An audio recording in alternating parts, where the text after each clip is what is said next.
Now, on the program today, like I did announce, we begin the countdown to World Sports Journalists Day, which comes up tomorrow, Wednesday, July 2, 2025. It is that unique moment to celebrate the exploits of sports journalists across the world and Cameroon in particular. Our own sportscaster, Walters Wilson Nana, in the following report says Cameroonian sports journalists from the 1960s have been living up to expectations. Wednesday, July 2, 2025, the world takes a pause to commemorate World Sports Journalists Day.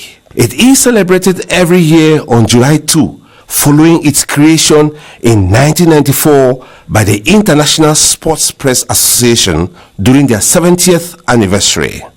Sports journalism developed during the 1800s, but was centered on elitist sports and was focused on reporting the social context of sports events.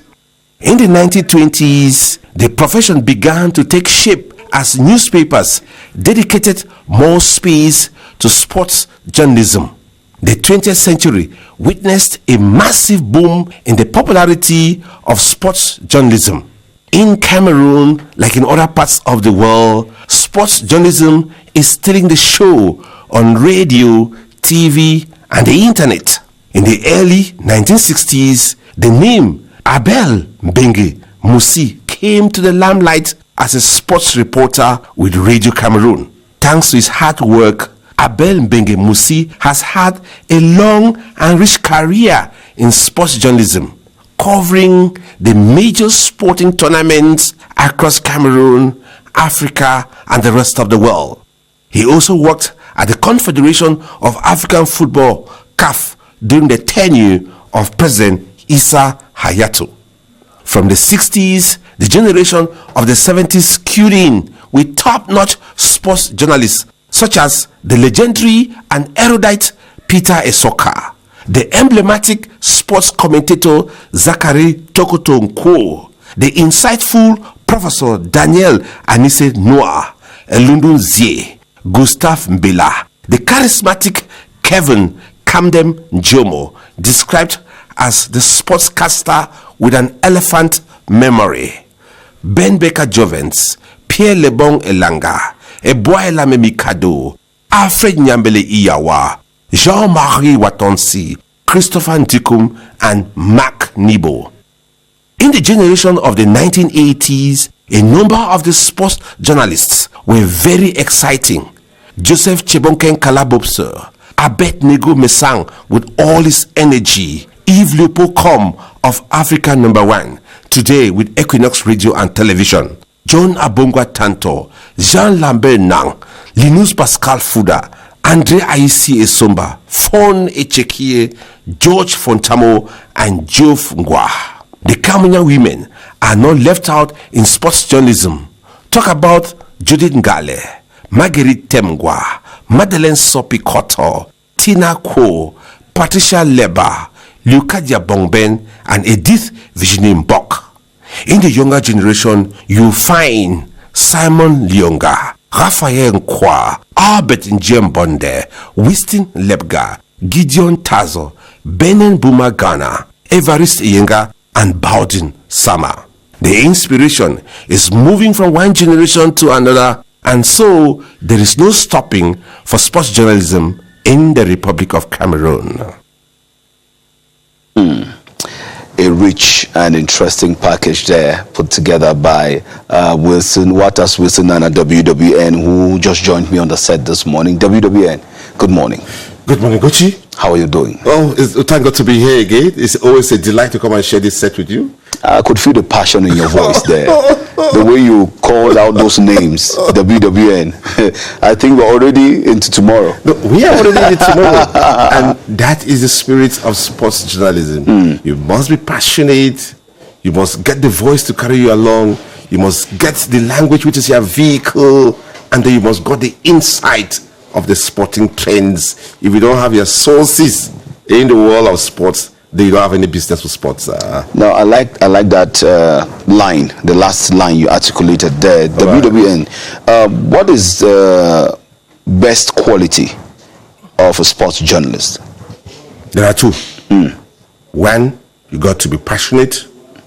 Two, you must learn the profession. If you are not passionate and you don't learn the profession, you can wriggle your way. All the names that we've enumerated there, some of them, I mean, they are passionate about that job. When we listen to some of them that we did, I started following from the generation of the Zacharian Kuz. I missed the generation of the Peter Esokas. I started following from the generation of the Zacharian Kuz, the Abel Bengue. When you listen to them, even today, some of them who are still alive, you hear their passion, you hear the tone of their voice, then their language. Gochi, if you don't have the language to go along with this profession, you cannot. That is why sometimes growing up and following this business, when I listen to our current boss, the quality of his grammar, Mr. Shan Dongo, Ibrahim Sharif, Lady Madeleine Sopi and Dr. Evelyn Kungamenge, when they write, you have the zeal to go and read yourself and write like them. Yeah. So you must learn the art of reporting in sports. Of course. And getting the vocabulary, because it's very important. Some few are very talented in it, given to them by God, like the people like the Zacharian Kuz. You see that besides their education, we started from Sasa College, which gave them the vehicle of language. They were born to be broadcasters. And that education, that passion only finalized the quality of what they finally came out to be. Now let's talk about you, WWN. Right. You are a man on the crew, on the Cameroon Feeling crew, and we celebrate sports journalists tomorrow. This is the build-up to the day, and today we are focusing on some of our stars too in the Cameroon Radio Television, the CRTV, and you're one of them who has been very passionate, and we love what you do. Now, what is the day of a sports journalist like?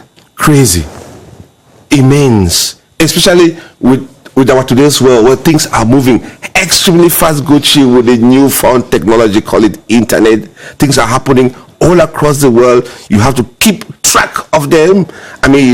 Developments are happening. Players, athletes, coaches, people in the industry, things are moving extremely fast. So you must be on top of your game, and you cannot be on top of your game when you don't have sources. Today, you and I will celebrate our colleague. Fabrizio Romano, the Italian. The passion is there, and then the will, the desire to do the job, and always trying to get the information. So he's built that credibility that people in the industry, coaches, players, managers, when I talk industry, the manufacturers of sports gears, they call him to say, Fabrizio, this is what is happening. We know that you are a credible sports journalist. You have been tracking us for many years. We believe in you. So they give him the information. We in our own little corner out in the Republic of Cameroon, we're doing it.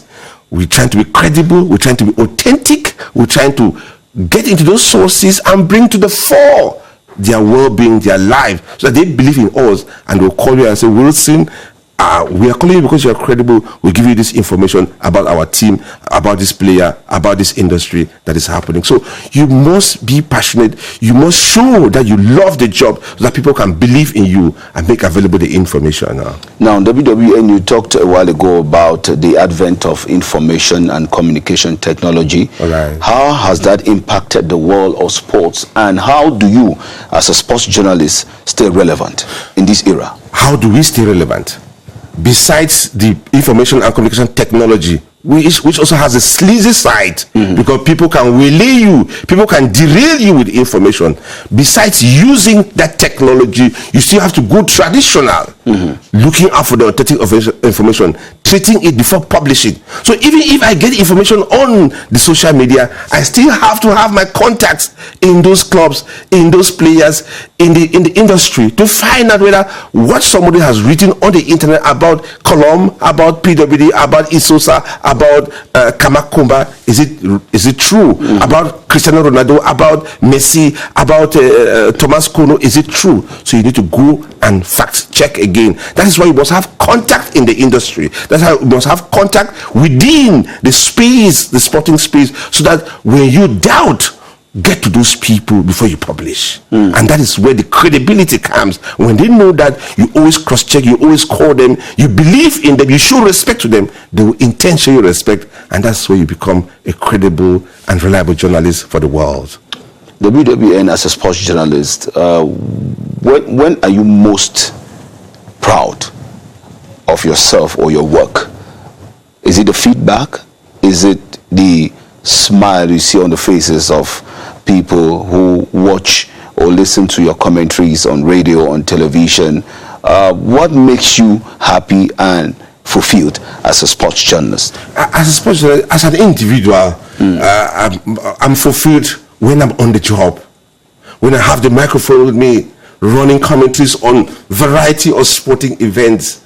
I feel that is, the firmament of my life, where I'm giving the best I can to the world. And when you get out of that and you get feedback that, hey, Wilson, it was good here, it was bad there, it makes all the difference. And when that feedback comes, it makes you a better person. Whether the feedback is positive or negative, it is welcome because it builds you. We are all just human. We don't have perfection around here.